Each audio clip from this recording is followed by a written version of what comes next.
94.3 my FM presents कहानी जज्बे की with mister Darshan Sankhla, celebrity host Rohit Roy. ये इंसान हमेशा खुश रहता है और अपने साथ साथ अपने आसपास के माहौल को भी खुशियों से भर देता है। आज मिलेंगे एक ऐसे ही खास इंसान से। अच्छा, आपने कभी सोचा है लाइफ में ऐसा क्यों होता है कि सब कुछ होते हुए भी हम खुश नहीं होते, और वहीं कुछ लोग अपने छोटे से सपनों के साथ भी बड़े खुश होते हैं? कारण है हमारी सोच।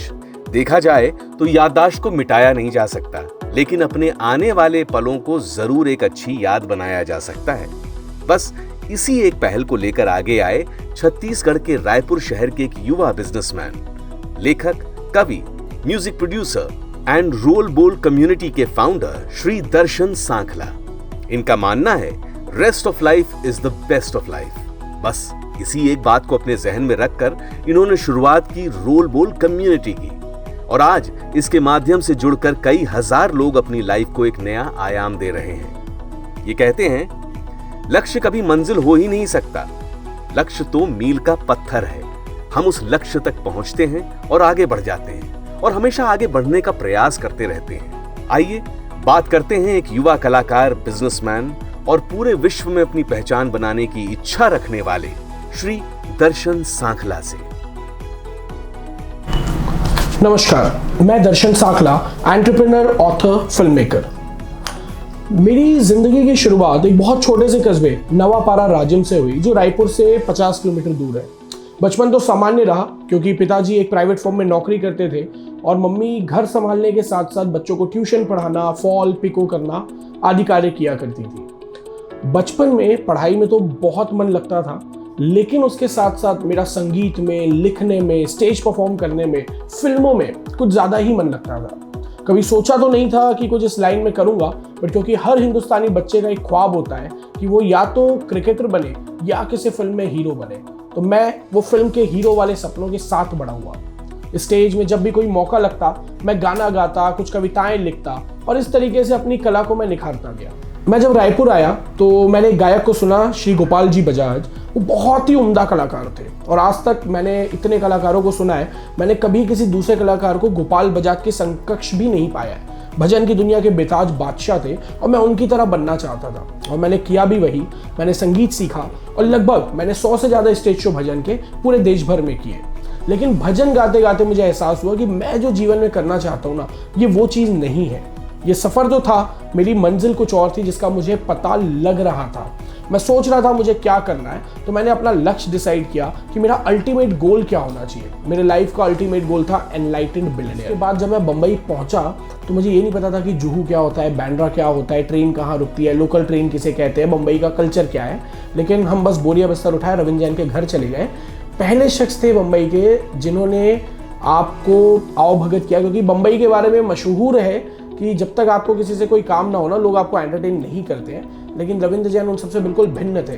मैं गया, उन्होंने खाना खिलाया, बातें हुई, और मैं फिर ये सिलसिला चालू रखा। उनके यहाँ जाता था, बहुत से लोगों से मिलना हुआ। मैं हेमा मालिनी से मिला, मैं शैलेश लोढ़ा, अनूप जलोटा, सुरेश वाडकर, कविता कृष्णमूर्ति, बहुत तमाम नामों से मुझे वहाँ दादू के यहाँ मिलना हुआ। इस बीच मेरी मुलाकात हुई शैलेश लोढ़ा, जो तारक मेहता का उल्टा चश्मा के लीड कैरेक्टर हैं। शैलेश भैया को मैंने अपनी कविता सुनाई, उन्होंने बोला चलो ठीक है, कभी हुआ तो वाह वाह पे बुलाएंगे। तो मुझे लगा यार वो इतने बिजी आदमी है, उन्हें कहाँ याद होगा। शैलेश लोढ़ा जी इतने सरल हैं और डाउन टू अर्थ हैं कि लगभग 3-4 महीने बाद मुझे शैलेश जी के पीए का फ़ोन आता है कि दर्शन क्या तुम शूट कर सकते हो सैटरडे। तो नेकी और पूछ मैं बोला सर बिल्कुल मैं आ जाता हूँ। मैं बम्बई पहुँच गया, शैलेश जी से उनकी वैनिटी में जब मिला तो शैलेश जी को वो 4 महीने पहले की कविता याद थी जो मैंने उनको सुनाई थी। तो उन्होंने मुझे बताया कि इस तरीके से परफॉर्म करना, इस तरीके से बोलना। तो पहली बार मैं एक नेशनल टेलीविज़न पे आने वाला था। वाह वाह क्या बात है। मैं खुशी का ठिकाना नहीं, अपने आप को स्टार समझने लगे कि अब तक जो हम टीवी देखते थे, कभी सपने में नहीं सोचा था कि बम्बई जाएंगे, जिन लोगों को पर्दे पे देखते हैं उनसे कभी मिलना होगा। और मैं पहली बार वाह वाह क्या बात है किया।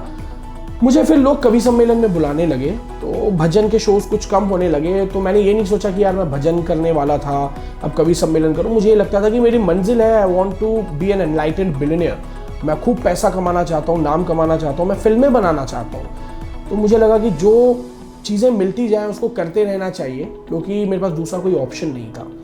तो मैंने वो करना स्टार्ट किया और मैं बम्बई पहुंचा। फिर एक के बाद दूसरा, दूसरे के बाद तीसरा, कनेक्शन बनते गए। लोग मुझे दूसरे कार्यक्रम में बुलाने लगे, अपने कार्यक्रमों के संचालन करवाने लगे। तो ऑलमोस्ट बॉलीवुड के लगभग 200 से ज़्यादा सेलिब्रिटीज़ के लगभग 350 से ज़्यादा कॉन्सर्ट का मैं एंकर रहा।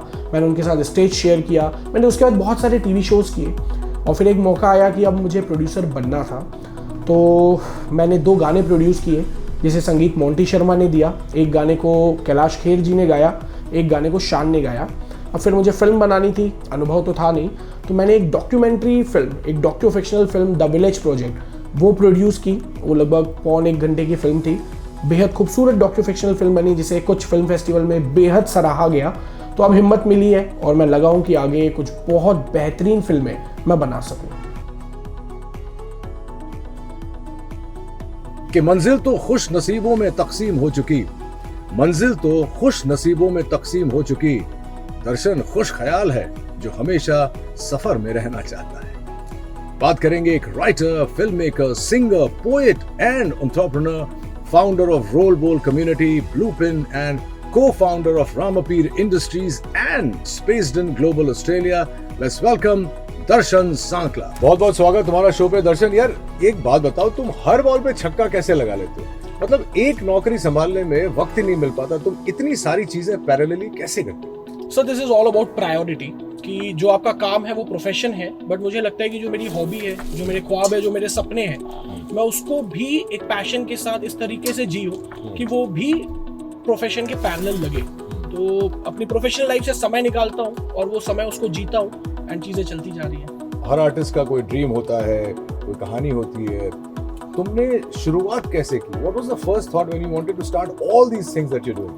सर सच कहूँ तो मैं बस फ्लो में बहता गया। एक छोटे से कस्बे से आया, तो मुझे बचपन में गाने बजाने का, कविताएं करने का बहुत शौक होता था। लेकिन जो विडंबना हर आर्टिस्ट के साथ होती है कि जब हम करते हैं और जब आप बड़े होने लगते हैं तो लोग एक प्रश्न जरूर करते हैं कि आप करते क्या हैं। और जब हम कहते थे कि यार गाना गाते हैं, कविताएं सुनाते हैं, तो बोलते नहीं वो तो ठीक है, और क्या करते क्या हो? तो मुझे लगा कुछ करना पड़ेगा, अपनी लाइफ को एक मकसद देना पड़ेगा, एक आइडेंटिटी या एक वजूद बनाना पड़ेगा। तो बस मुझे जहां जहां जैसा मौका मिलता गया मैं वैसा करता गया। मैंने शुरुआत की थी अपने करियर की एक भजन सिंगर के तौर पे। उस समय 7th या 8th में थे, तो बस एक ही सपना था कि मुझे इंडिया का सबसे बड़ा भजन सिंगर बनना है। करते गए, बम्बई गया, वहाँ कुछ लोगों से मिला, तो उन्होंने मुझे कभी कोरस से आगे बढ़ने नहीं दिया, बट मुझे मौका मिला कि मैं उनके शोज की एंकरिंग करूँ। तो मुझे लगा यार यही अच्छा है, तो हम यही करते चलते हैं। तो लगभग 40-50 बड़े आर्टिस्ट, उनके मैं शोज की एंकरिंग करने लगा। वहाँ मेरी मुलाकात शैलेश लोढ़ा जी से हुई, जिन्होंने एक शो करते थे। तो उन्होंने मुझे अपने पोइट्री शो में बुलाया, तो वहाँ से मुझे पोइट की पहचान मिली। तो फिर मुझे कवि सम्मेलन में बुलाया जाने लगा। तो पोइट्री भी लिखते हो? मैं पोइट्री भी लिखता हूँ। क्या बात है। तो मुझे लगा कि जो मिलते जा रहा है उसे कबूल करते चलो। शायद ये ईश्वर की ये कॉन्स्पिरेसी है कि आपको आपके अल्टीमेट गोल तक वो इन रास्तों से, इन पड़ावों से होता हुआ लेकर जाएगा। क्या बात है। अल्टीमेट गोल के बारे में बात बाद में करेंगे, लेकिन चूंकि इस शो का नाम है कहानी जज्बे की, आपका वो कौन सा जज्बा है जो आपको अन्य लोगों से अलग करता है? सब मेरा जो जज्बा है, मुझे लगता है जो चीज मुझे बाकी लोगों से अलग करती है वो है ख्वाब देखने की। ख्वाब हर कोई देखता है, लेकिन मैं वो ख्वाब के एक्सट्रीम लेवल पे जाके वो ख्वाब को देखता हूँ और उसे जीता हूँ। मैं पूरी कोशिश करता हूँ कि उस चीज को मैं हकीकत बना सकूँ। और दूसरा एक शेर जो मुझे हमेशा प्रेरित करता था कि बस इसी एहसास के साथ मैं आगे बढ़ा हूँ कि मेरे पीछे मैं खुद खड़ा हूँ। मैं अपने ख्वाब की बुनियाद में खुद पे ही रख के देखता हूँ। मैं किसी फिलर की, किसी सपोर्ट की तलाश में आगे नहीं बढ़ता कि ये होंगे, मुझे सपोर्ट करेंगे तो मैं आगे बढ़ पाऊंगा। ये 2 चीज है जो मुझे लगता है मुझे बाकियों से अलग करती है। क्या बात है। एक बार फिर से कहो क्या भाई? कि बस इसी एहसास के साथ मैं आगे बढ़ा हूँ कि मेरे पीछे मैं खुद खड़ा हूँ। Fantastic, excellent. तुम एंटरप्रेन्योर भी हो, पोएट भी हो, गाना भी गाते हो, म्यूजिक भी बनाते हो। रोल बोल के बारे में बताओ। Sir RoLBoL is a community जिसका रोल बोल का नाम है rest of life, best of life. And ये नाम अपने आप में एक डिस्क्रिप्टिव है। Rest of life, best of life, RoLBoL. जी। तो 2 साल पहले मैं अपने कुछ दोस्तों के साथ बैठा था, हम डिस्कस कर रहे थे कि यार हम इतनी मेहनत करते हैं, ये होता है। बहुत से लोग हमको आसपास ऐसे मिलते हैं जिनमें टैलेंट बहुत है, जिनके पास काबिलियत बहुत है, लेकिन एक प्रॉपर प्लेटफॉर्म नहीं मिल पाता। तो हम जो छोटे कस्बे के लोग हैं, हमने डिसाइड किया कि एक कम्युनिटी बनाते हैं जिसमें हम एक दूसरे की हेल्प करते हैं कि उनके सपने को पूरा करने में हम शायद अगर कहीं सहायक हो सके। Just with the thought of go together, grow together. तो कुछ लोगों से ये कम्युनिटी शुरू हुई थी। साल भर पहले हमने इसको विधिवत रूप से शुरू किया रायपुर में, और कोरोना काल के बावजूद लगभग 1 साल में आज हम 6 शहरों में हमारी कम्युनिटी है। वर्चुअली मोर देन 70,000 यूथ हमसे कनेक्टेड है, और अभी हम छत्तीसगढ़ के 2-3 शहरों के अलावा लखनऊ, गोरखपुर, मुंबई, दिल्ली, ये सब जगह भी हमारी कम्युनिटी बना। ये थॉट तुम्हारा था? ये थॉट मेरा था। क्या बात है, I commend this thought, really, really. Thank you so much. कुछ देर पहले तुमने अल्टीमेट गोल की बात की, तो वो क्या है तुम्हारा अल्टीमेट गोल? क्या है तुम्हारा, जिसे कह सकते हैं कि आखिरी सपना, कि ये पूरा हो गया तो बस? अल्टीमेट गोल सर, अगर एक लाइन में कहूँ तो my ultimate goal is to be enlightened billionaire, जिसमें दोनों चीजें हैं। बहुत से लोग इंडिया में सोचते हैं कि या तो पैसा कमा लो या आप आध्यात्म में चले जाओ। मुझे दोनों चाहिए, मैं फकीरी में नहीं मरना चाहता। तो अल्टीमेट गोल एनलाइटेंड बिलियनियर है, लेकिन अगर एक ख्वाब अगर कह लें तो मेरा ख्वाब इतना है कि मैं एक ऐसा फिल्म मेकर बनूं जिसकी 3 फिल्में जब ऑस्कर में नॉमिनेट हो तो मैं अपने पूरे परिवार के साथ अपनी पर्सनल चार्टर में यूएस जाऊं, और जब मैं वो ऑस्कर का अवार्ड लेके वापस हिंदुस्तान लौटूं तो वो रिक्शे वाला जिस पे मैं बैठ के कभी स्कूल जाया करता था, वो चाय वाला जहाँ पे पूरी जवानी, जहाँ पे वो लड़कपन हमने उसके टपरी पे बिताई हो, तो वो रिक्शे वाला, वो चाय वाला, वो चौकीदार बेझिझक मेरे घर आके मुझे बधाई दे सके और मेरे से गले मिलकर वो अपना खुशी मुझ पे लुटा सके, इजहार कर सके। क्या बात है यार, वेरी वेरी इंटरेस्टिंग। अब तुम इतने शायर मिजाज हो, तो ऐसा कोई डायलॉग है किसी फिल्म का या कोई लेखन है जिसके ऊपर तुम अपनी जिंदगी को अमल करते हो?